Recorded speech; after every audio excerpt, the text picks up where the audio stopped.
Hey, before anything, I'm gonna do a little Q&A. So why am I not going into deeper topics or going more in depth on certain things? I want this tutorial to be timeless, in a way, which is why I mainly focus on the abstract things. The only time I'll mention current or past events is to make an example of it. Will I make a trading Discord to help with trading? No. Being handheld in trading creates the biggest type of pussies I've ever seen. It allows that person to have that mental crutch of never taking responsibility for being an inept's bed. Experiencing failures and making stupid decisions in trading is a major learning experience, one of which I've learned very well throughout my time in trading. Will this channel be a trading channel? No. I really don't care about trading anymore, and making these tutorials are a good way for me to dump all the info out and help other people at the same time. At the very most, I might make one or two more vids, one of them being from when I started and how I ended up at Messer, like a journey video.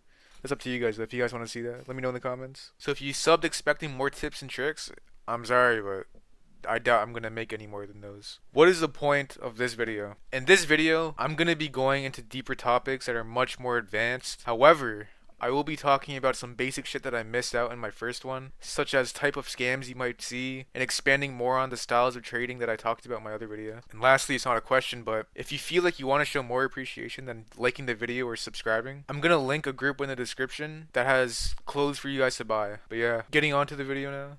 The first essential change of trends during the year. Disclaimer, this is my first time putting this into words and explaining it, so it might come out as incomprehensible or not the way I intended to. If any other experienced traders comment on this, I'll be only hearting those type of comments that are actually helpful this time. The best way to think about demand is that for 2 to 3 quarters of the year, Oder BM and high demand are the trend. For a quarter and a half of the year, rares and semis are the trend. How does this work though? So the economy goes through a cycle. 90% of limiteds go through a cycle of being hyped, slowing down, stagnating, dying, dropping, and then repeat. No matter how long it takes, this will happen. If you've noticed, a lot of Oder and high demand items are very good right now and are raising pretty much each week, while bigs, as in 42 mil, are lowering, which means the economy is going through a deflation of bigs and inflation of smalls, which happens about every 1 or 2 years with bigs lowering. When does this end though? The inflation of smalls eventually ends with the inflated items becoming too close to other high demand but lower circ/owner count items that are currently stagnant, which in turn revives those items by making those people OP more and more for them, which in turn creates a domino effect among other high demand/circ owners to start dumping into safer or bigger items due to those items becoming highly unstable. Essentially, when the smalls start to deflate, bigs will begin to inflate. And then there reaches a point where bigs are just unreasonably hard to get, which then creates rare season. So the reason why semi-rares and rares start to get hyped is because of how safe they are during this time. When rares and semi-rares are dead, the only people that get the item are the ones that really want to own them. Not because they care about value, which in turn creates a bias when other people offer on the item, because they don't really want to trade it off, right? Which in turn creates another domino effect of other people wanting to invest in those items because they see this item performing well while everything is turning to shit, which makes them think it might be a good investment, which allows current owners to request more and more until someone budges and goes for it. On the lower end of items being under 2 mil, a lot of those items, I call them fodder or fuel. Oder BM type of demand is an essential fuel throughout most of the year. I call them fuel because they help drive the economy and making everything raise. Due to these items raising so much and so often, it makes it so that the mid-value range of semis become revived due to the sheer circulation and owners trading it at the same time. Items like Ghost, Sack, D-Hob, Blue Steel Domino, etc. are revived in that mid-range section. Due to these items having lower circ and owner counts, owners are given more leeway in being able to ask for more unreasonable overpays. And with each person that folds for that new overpay number, it allows them to keep stacking up that number with every completed overpay that gets proved, which in turn brings more hype and attention to it. Oder BM and high demand items start to become shaky when these type of items start to perform very well. Due to the quantity of active owners trading at the same time, this means that not everyone will be taking the same amount on their item, which means becomes unstable. This instability only increases with the more value those Oder BM type of items raise, because those unstable owners are suddenly able to afford the more expensive items they could only dream about. So they'll end up giving a retarded amount for that item. So after the domino effect of Oder BM/high demand items reaches peak instability, right before dropping, other people begin to look for safer hold, which results in the revival of smaller rares rares, and semis. Now, just to clarify, some of these items I mentioned are not guaranteed to do better this year due to new items becoming limited. I'm bringing them up because this is what I noticed in last year's deflation. So items like the Bucket series, GA, and Wanwood Antlers, the Knights of the Abyss series, and all the garbage ass rares, all of those start to perform very well because they're cheap, safe, and are steadily getting more and more overpay offers, which creates that's for you guys to experience though. I'm not going to talk about that. After a certain amount of time and unreasonable bias, those items begin to self-sabotage and end up kickstarting the revival of high demand. This always happens. If you're having trouble seeing how this works, picture it like this. The way I envision the economy is as if it's a giant spiral staircase. Every time an item raises naturally, it creates an effect on other items of similar type to follow behind it.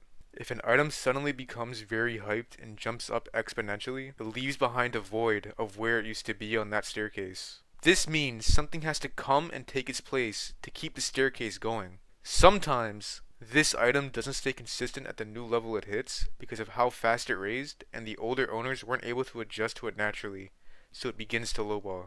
Depending on how much and fast it raised, there's a good chance there's a new baseline for the item to hit as its bottom. Most of the time though, an item that's been slowly gaining more hype will rise up and take up that empty stair slot. This is another way to envision why rares and semi-rares become hyped. The economy has to keep moving, so something has to take high demand's place when it starts crashing.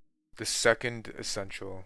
When owner count and circulation matter. Owner count for high demand items matters to an extent. It allows a halfway scope for you to see the ceiling of how much you could potentially raise. There's only so much you can do though when there's hundreds of active owners, so the best thing you could do is just go with the flow of how they're going. For bigger semi-rares and rares in general, owner count and circ are extremely important. Instead of trading normally, people would rather just invest in the item that they think is going to be the next Void Star. What people do is they start to look at items like RV, the Cotton, White Sparkle, RDC, RGE, and look at their owner count and circ to determine whether or not to get it. If the circ's most recent owner was 2 weeks ago, then that generally means the item is due to do good if it stays consistent, because the majority of the active owners seem biased and content with keeping the item. If the circ has an entire page of traded copies in the same week, there's a good chance a few of those are cached, which makes it a lot less appealing because of how unstable BMers are. This isn't always reliable though. Items like the ones I mentioned 20 seconds ago are highly sought out for on the BM, and because their owner count is so low, all it takes is 3 to 4 cash copies to get sent out for a shit deal to fuck with the desire of the item. Another thing you'll notice when you get a tight circ and owner item is that they'll rarely post trade ads on Roli. Posting constant ads is a look of desperation, which makes it come off as unattractive and weak, which gives other people the incentive to try and be as cheap as possible when trading for that item. This creates a domino effect of constantly getting shittier offers because they think people are desperate and trading it off. If you're investing in bigger items like these, you don't look for trades. You let those people come to you, which is why item servers are a big part of why items are able to grow as they do now. The more offers you get, the more competition other people have trying to obtain that item, which is why good owners are important in creating this type of ecosystem for people to compete in and make it look more desired. All of this feeds into each other to create a very good hyped item. What is an example of something like this though? Red Void. Red Void, when it got valued, was an extremely mid item due to it being very new and having to find a place in the economy. A value changer at the time had a hoard of 12 and decided to cash all the items, which completely killed it 4 months. At its bottom, it reached 1.2 mil and then it got hoarded again. It raised to 1.4, got released, and then it dropped again to 1.3. But it dropped at a very good time when smalls were in the process of deflating and people were panicking and finding good holds to invest in.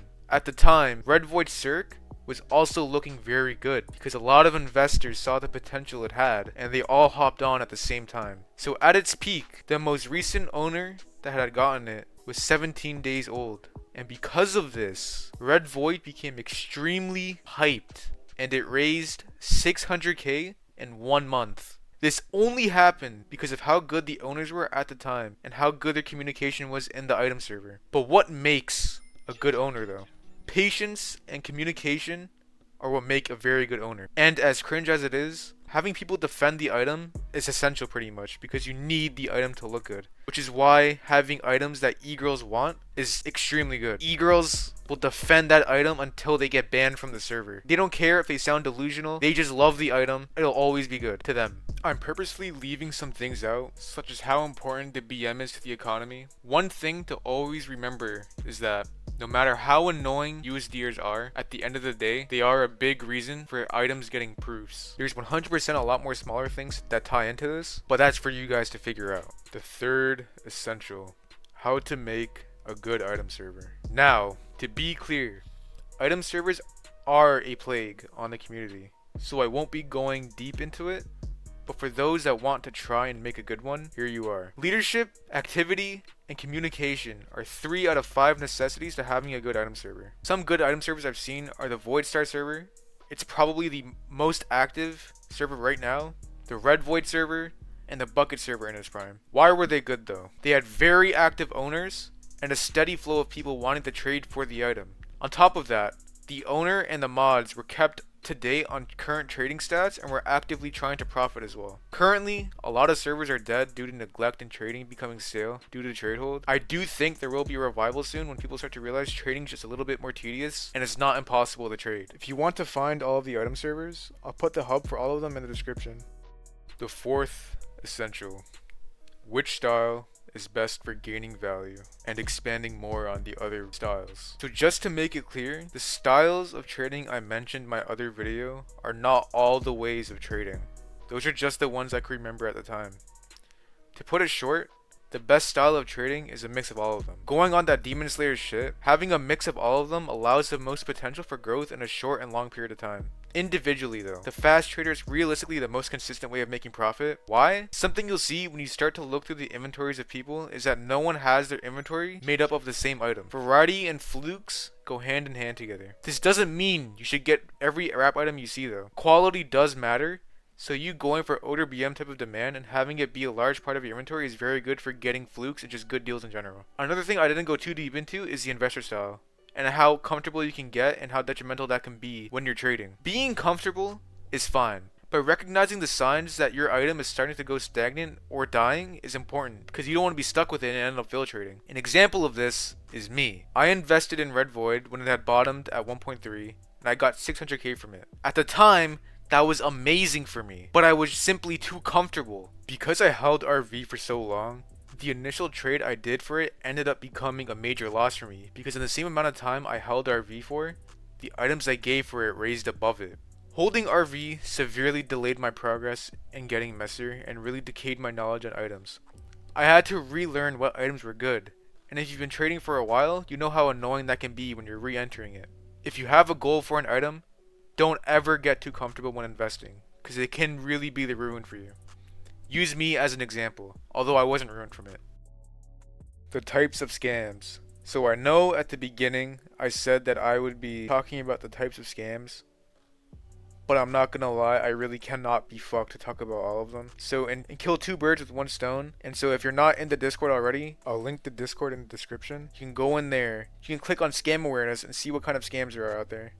What the graphs of comped and cached look like. I forgot to show the differences in graphs and what to look for in the previous vid because I'm a fucking retard. So here you go. Cached graphs generally look like a roller coaster.